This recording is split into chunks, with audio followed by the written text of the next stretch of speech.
The White House has excluded CNN from the annual pre-State of the Union lunch with news anchors, and this has got people all angry, and Ilhan Omar is leading the charge for a boycott of the lunch because CNN has been barred from attending.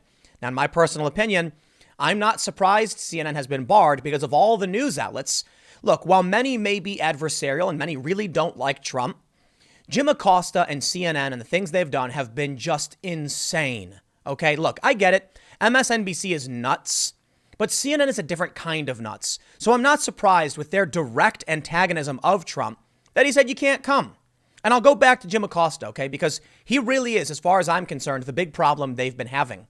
Jim Acosta had no intention of actually talking to the president and asking a serious question. He would just get up and argue for long periods of time, and other journalists have complained about it. This is what I find funny. There may be, but I'm not seeing other news organizations who are still going, outraged and shocked that CNN has been banned. In fact, I'm sure many companies are laughing, saying, less competition for us. Sorry, CNN. Maybe you shouldn't have let Jim Acosta milk the stage, the limelight, to try and boost his career and sell a trashy book. So let's read the story from CNN. I'm sorry, I'm holding back by laughing, but I want to show you what's come of this. Ilhan Omar backs calls for media boycott of State of the Union lunch after CNN banned. Oh man, I want to laugh. A nice hearty chortle. Okay, we'll read this, but I do find it funny that it's the Democrats calling for the media to boycott, not the media. Several journalists still going. Don't care. Look, man. Behind the scenes, I know a bunch of journalists. I work with a bunch of these journalists. They go and cover these rallies. And guess what the murmuring is behind the scenes you don't hear from? Most of these journalists, the real ones, don't want their names out there. They don't want to be on TV. They don't want to be the press. They don't want to be the center of attention. And they don't like Jim Acosta and CNN for doing this.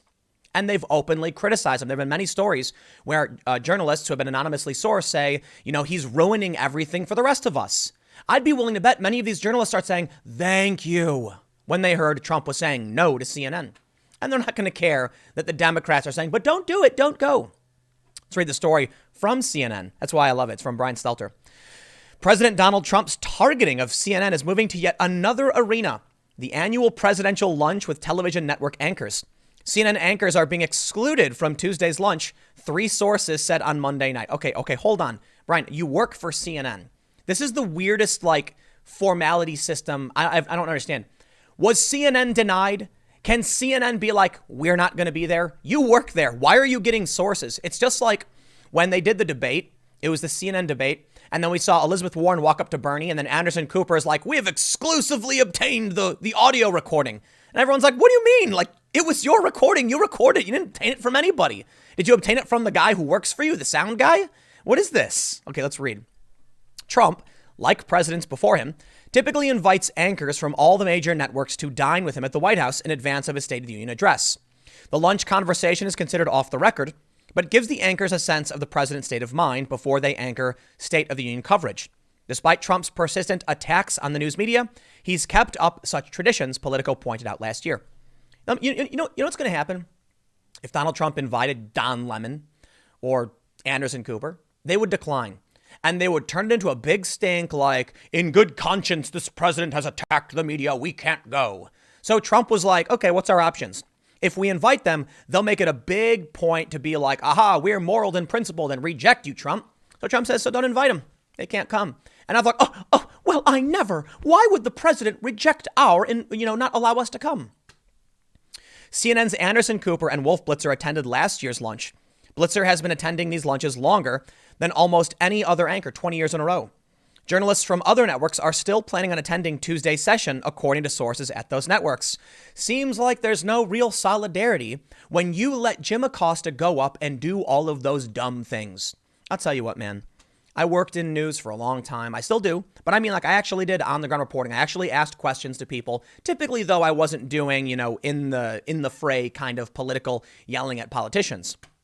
But I'll tell you what. I think it's fair to say most journalists of ethics and conscience recognize what CNN has been doing is not journalism.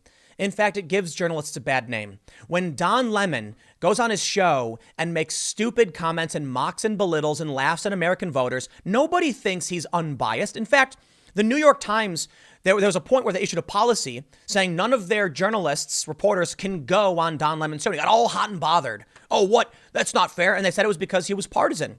It was a biased show. And CNN was like, we are just reporting the facts. Nah, come on, man. We get it. Don Lemon is one of the worst people on TV. Now, Trump is very, very much more harsh on Mr. Lemon. But I'll tell you this. I've seen Don Lemon's failed false reporting. I've seen his awful work, notably when he said, I know it's preposterous, but what if a black hole swallowed this airplane? And then I love bringing this up, by the way. And the woman goes, even a small black hole would swallow the whole universe. That's the caliber of CNN. Surprise, surprise. Donald Trump said, you can't come this time. They say White House, this is the first time in recent memory that a president has singled out one network and opted not to invite any anchors from there. White House Press Secretary Stephanie Grisham did not respond to a request for comment on Monday night. The president has directed his ire at CNN dozens of times over the past 3 years. He has declined all of CNN's requests to sit down with him for an interview and has denigrated both the network as a whole and some of its individual journalists. His administration also suspended chief White House correspondent Jim Acosta's press pass until a federal court ruled in CNN's favor. Jim Acosta is not a journalist or a correspondent. He wrote a book. He was trying to get TV time, and other journalists were calling him out. Okay? Ilhan Omar now. Let's see what's going on with these calls for a boycott. Rep. Ilhan Omar backed calls for press outlets to skip President Trump's pre-State of the Union briefing after he blocked CNN's participation in the annual event. She said, these journalists boycotted the British government's briefing after their colleagues were banned, tweeted Omar. Solidarity needs to be modeled by news organizations here in the U.S. for the sake of free press. The Minnesota Democrat tweeted an article from The Guardian, which highlighted British journalists who boycotted Prime Minister Boris Johnson after he chose to exclude journalists for a press briefing. I'm going to have to stop you right there, everybody. Guess what? Access is a privilege, not a right. Now, one of the big problems we have in media is access journalism. People who will say whatever needs to be said to get access. And you know what? It's true. It's a reality. If CNN was kissing the butt of Trump all day and night, of course he'd invite them. Of course he'd sit down for interviews. Well, that's true for literally everybody, though. Nobody wants to sit down with what they know will be damaging to them. And guess what? Trump is under no obligation to do any of this. So surprise, surprise. First of all, the press in our country is a free, fair market, competitive press. And competition is fierce with layoffs all over the place. So when CNN gets kicked out, don't be surprised when there's no solidarity, because CNN made their own bed and other news outlets know it. And they also know this is no time to be, rejecting news coverage, what their job is, because someone's feelings are hurt for causing the problems in the first place. Let me just stress that. CNN made their own bed. Why would any of these news outlets say, I'm going to take a financial hit because Jim Acosta wanted to sell a book? Not going to happen. Sorry. But of course, anything to say the orange man is bad, right? That's why Ilhan Omar is coming out and saying journalists should be in solidarity. Not how it works. Although many of them often are, especially ideologically. They say the lunch, which CNN's Wolf Blitzer has attended for 20 straight years, is a tradition that allows journalists to get a feel of the president's state of mind hours before he addresses the nation. The president revoked an invitation to CNN, which was included in last year's event, on Monday amid his Senate impeachment trial, which he has decried as a hoax. Omar, 38, has clashed with Trump on a host of issues since she won her House seat in 2018.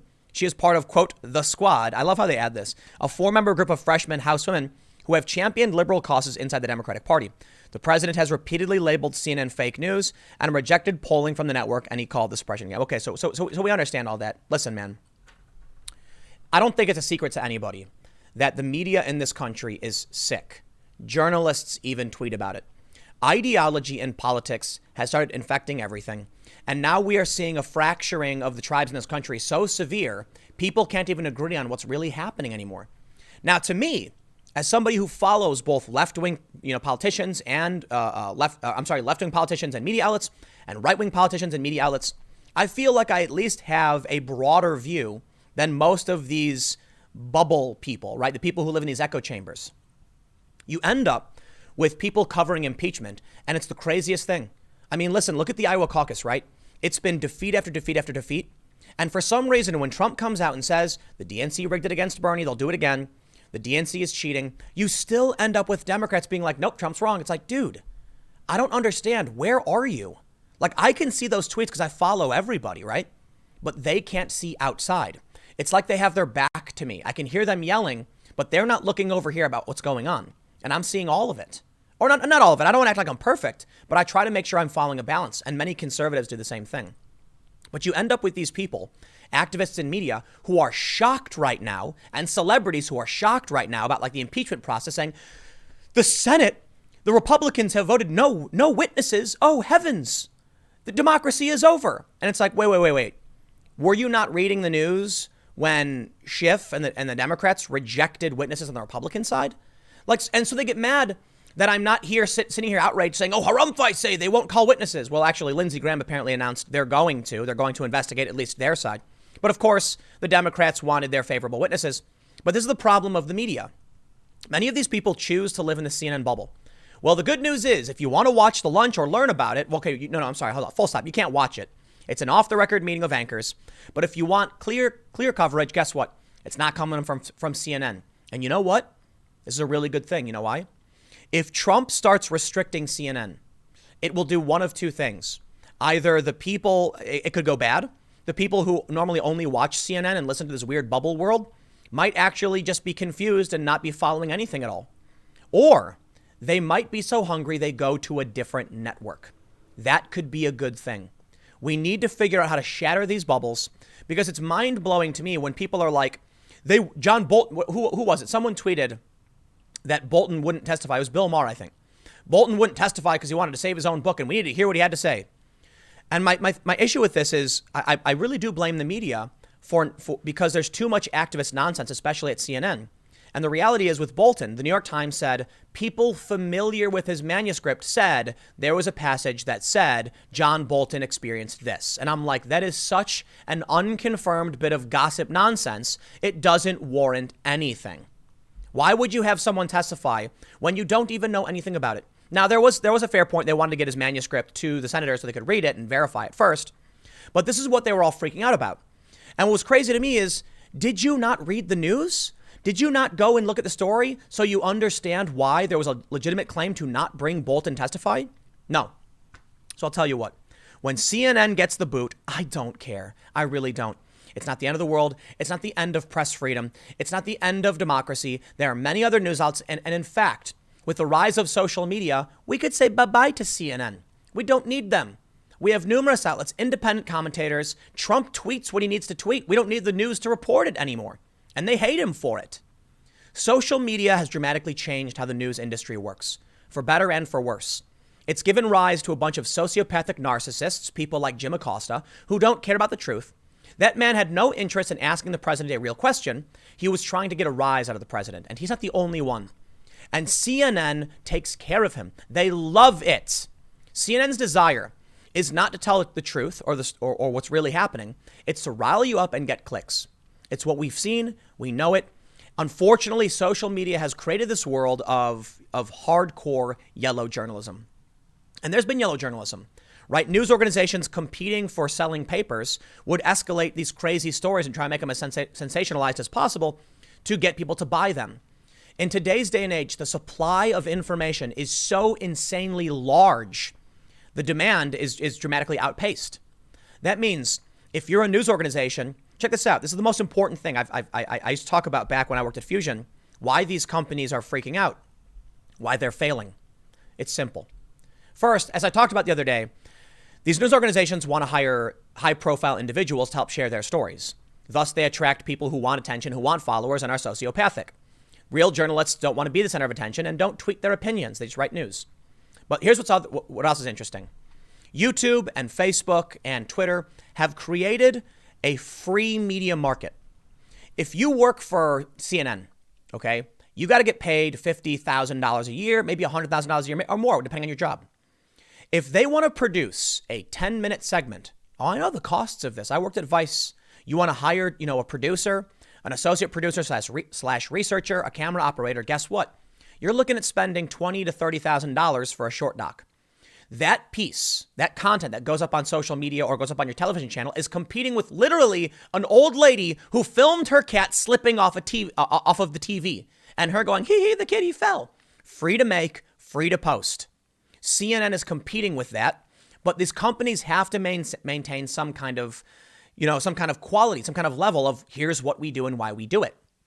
If given the choice, an average person is going to see this long-winded speech about the importance of a free press with Jim Acosta wiggling his finger, and they're going to see the silly cat going woo and the funny, cartoon sounds that have been added to it, and guess which one they're going to click. And the problem is the cat video was free, was completely free to make, and in the end, that old lady might actually get a couple $100 when some of these networks will be like, hey, we want to run this. Can we, license it from you? CNN, on the other hand, is burning through cash. So the media industry is in dire straits. They're in serious trouble. I don't care that Trump kicked them out because they're irrelevant and obsolete. CNN's ratings are such trash. Who cares? When I look at Ilhan Omar calling for a boycott, I'll tell you what it's all about. She just wants to say orange man bad. And that's the game they play. So I'll tell you what. There are a lot of really great journalists and personalities on social media. There are a lot of great journalists who still work for a lot of organizations, but increasingly what I think we're going to see is the rise of the trusted individual. The narcissists who lie, cheat, and steal to get attention will always exist. They're being hired en masse by corporations because the fastest path to monetization is, you lie, cheat, and steal, you get 100,000 followers, you go get hired by one of these companies. But there's something new. Twitter has talked about a tipping system.